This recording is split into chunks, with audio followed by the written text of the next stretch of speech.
Well, hello. Welcome to Love and Life Elevated. I am Dr. Deborah Rouse. And I am Dr. James, her husband and your friend. And it is so great to join you once again today. And thank you for being here, and thanks for being a part of this community. We really appreciate you listening, giving feedback. And again, we're just so thankful that you're here. So today, this is really fun. Do you know the best-selling author, Mel Robbins? She's all the rage right now, and rightly so. She should be. I think she's got the #1 podcast going across the world, honestly. And she has a bestseller that everyone's talking about, and it's called Let Them. You know what? I was thinking as you were introducing that, that's like a perfect thing going, and here's Mel. I was just going to say, and sorry, Mel, thanks for joining us. Mel, let's pretend Mel is here. We'll have like invisible. Oh, we should have had Shanti. Or those. What are those big faces? Oh, big heads. Something like that. Like we could have a poster board. But anyway, we love you, Mel. No, she's not with us today, but let's talk about her behind her back. Yeah, this is a great book on so many levels, and it's a perfect kind of play off from last week's topic around boundaries. And this is sort of another evolution within the world of self-development and personal development, because her book is so straightforward about some of the things that I believe are most difficult today, and that is like taking so many things personally or thinking that we have control of the way other people behave. And my goodness, isn't the world interesting right now? How much we are seeing things happening around us, whether it be the political things, family dynamics, all the things, and how our desire to control or silence or censor different ways in which people are behaving, and understanding one of the most primary ways that we grow and evolve and create more peace in our own transformation in our life is really focusing on what it is that we can do and how we do or do not respond to what others are doing. Yeah, it's all about choosing peace over frustration, choosing ownership over the blame game. And that is such a huge piece of what let them actually means. Like, let them do them. That doesn't mean we're giving up our control of other people. But what can we control inside? And one of our favorite topics that I often refer to you for is this idea of locus of control. And that is what we actually can control is our boundary. Again, listen to last week's episode, but focus on how we respond to others. And that's really a big theme in this book. Yeah, I was thinking about when we decided to do this today, there's a book that I'm sure very few of us have ever heard of. It's a book that was written over 100 years ago. It's Christian D. Larson's called Pathway of Roses. It's kind of an original metaphysical book. I highly recommend it. It's still out there. You can find it. Well, let's just say it's not that easy to find because it's technically out of print, but you can, like, our copies are sort of random text thrown together, but it's worth it. It's so good. And one of the things he has, he's the person who wrote the Optimist Creed.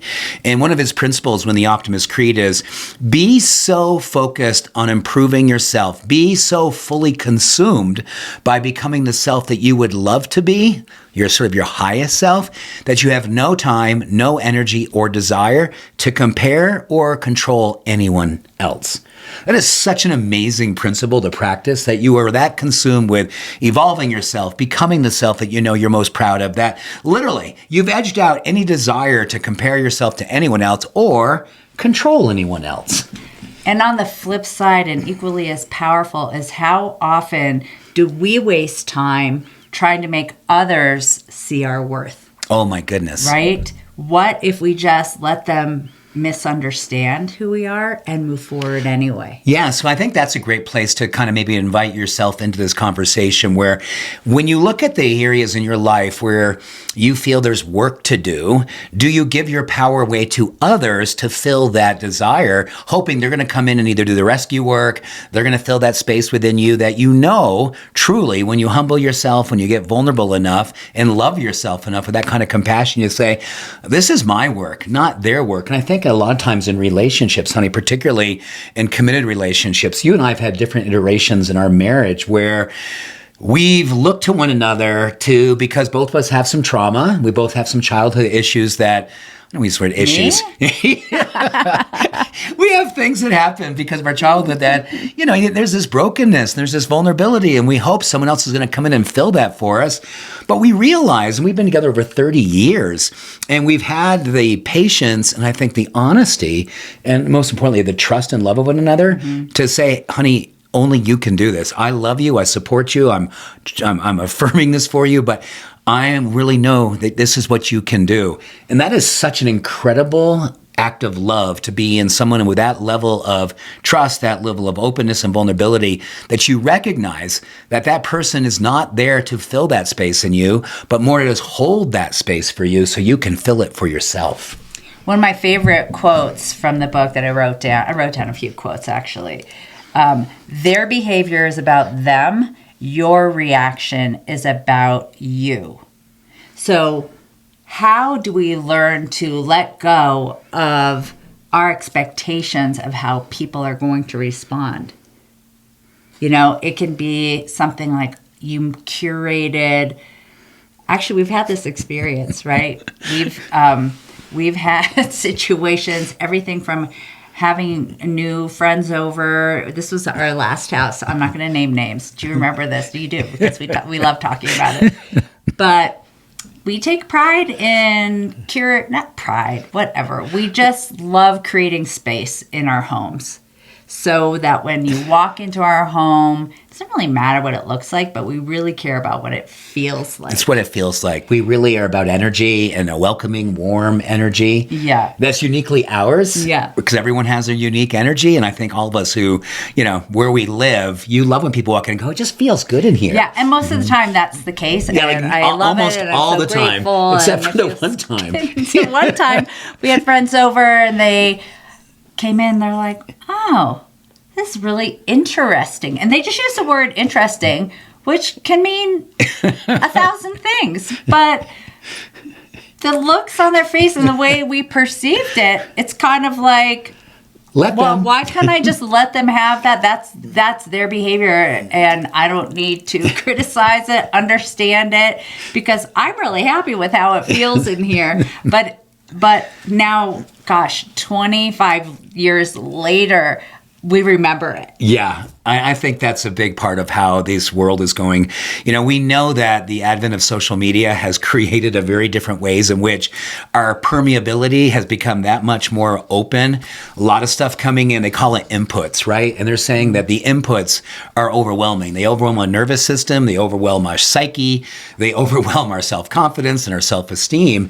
And one of the ideas I think that Mel puts forward so much is that you really do have the infinite control over all the inputs, from social media to your friend group to your relationships, all the ways in which we have to get wonderfully discerning and powerfully discerning about what we allow in, because it really does become a consumer of us. I mean, there was a study that was done, it was like 2 years ago, where they said what people have inputs in every single day today is equal to an entire lifetime of someone 100 years ago. So someone could live 90 years, 100, and that was what that's what they felt coming in over 100 years. Today, it happens in one day. Think about that. And our nervous systems haven't evolved. It's the same nervous system. It's the same brain. It's the same body and brain. But our capacity has been asked to hold so much more. So I think one of the greatest works of our life right now is getting very clear about what you create capacity for. And I love the idea of living inside out versus outside in.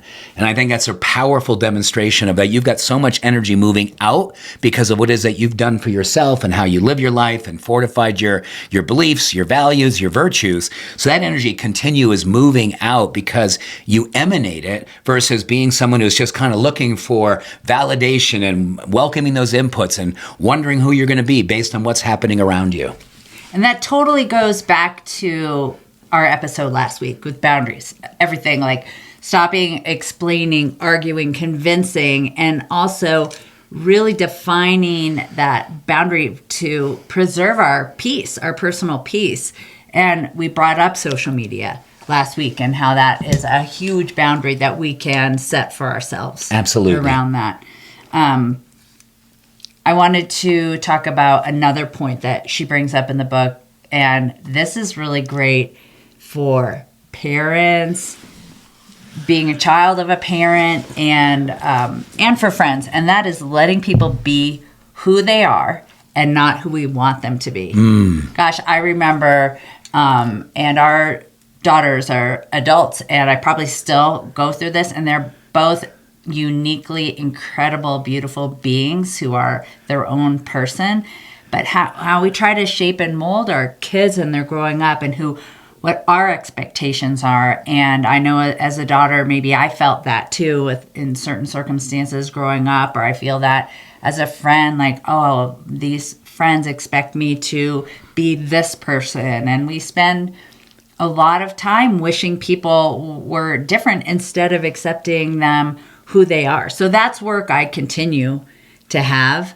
And it's that allowing. And in that allowing, it really helps create my own inner peace and letting go. How many moms out there haven't slept for 25 years because you're still worrying about your adult children? Yeah. You know? Yeah, I mean, and I think that's, again, this is this evolution, right? Where as we gain more and more trust within ourselves, and there's a level of what Mel doesn't necessarily speak to directly, but I think this is a way in which we develop confidence in life. Really, it's like a confidence in life and having a deep trust in life, that we give ourselves the opportunity to kind of build days that literally we look at the ways that we fill our time, what we surround ourselves with, what we give ourselves permission to practice.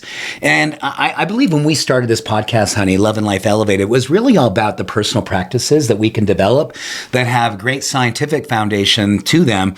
But I think on a spiritual level, which I believe personal growth and transformation is what spirit is all about. In fact, UCLA defines spirituality as a desire each and every day to evolve and become the self that gives you more peace and confidence and more impact positively in the world to the people that you love.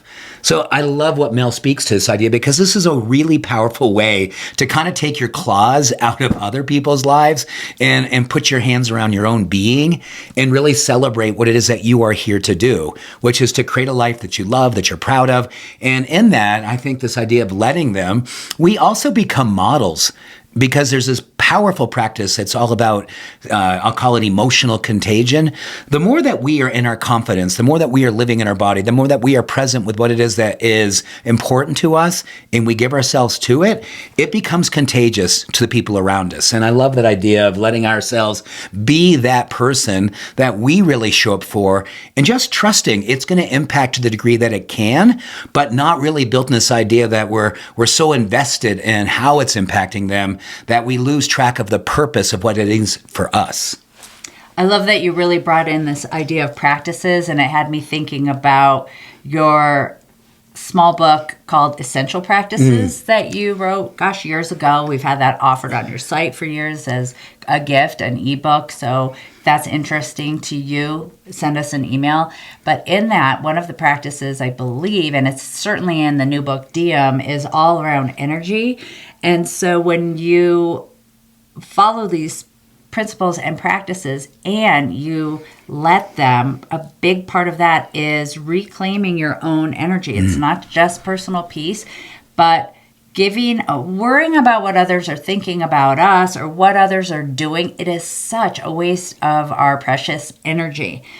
Social media is draining enough. Certain people are draining enough. Don't give your energy away.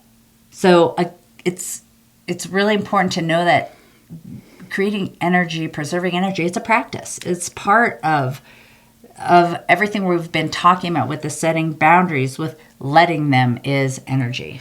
I'm so grateful you said that. And it's a perfect way to kind of bring it full circle, is that pretty much everything that we've talked about over these last number of months, and I think it's anyone who's doing the work on themselves, the work in their life, you realize more and more how much a practice for yourself is one of the greatest ways that we have an opportunity to liberate ourselves, right?